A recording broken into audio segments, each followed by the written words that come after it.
दीवाना बना के मोला छोड़ दे बीमारी तुझे कहरा मडोगल मोर दे बीमारी तुझे कहरा मडोगल मोर दे बीमारी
काबर की ना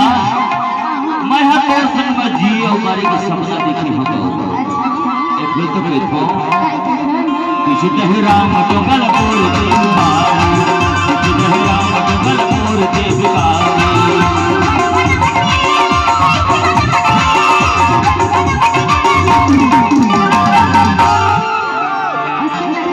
भाई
चढ़ी रही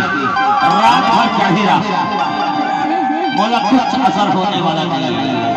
अच्छा प्यार करता हूँ तेरे साथ की जानो एक दिन को बताओ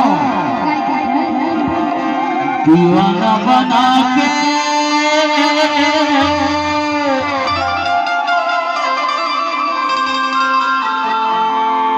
जगला बना के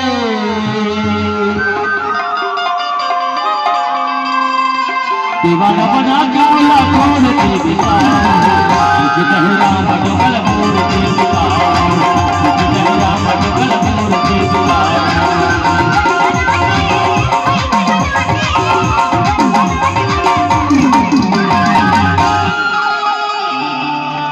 अरे आज से वो छोर पर जान दे सकते नहीं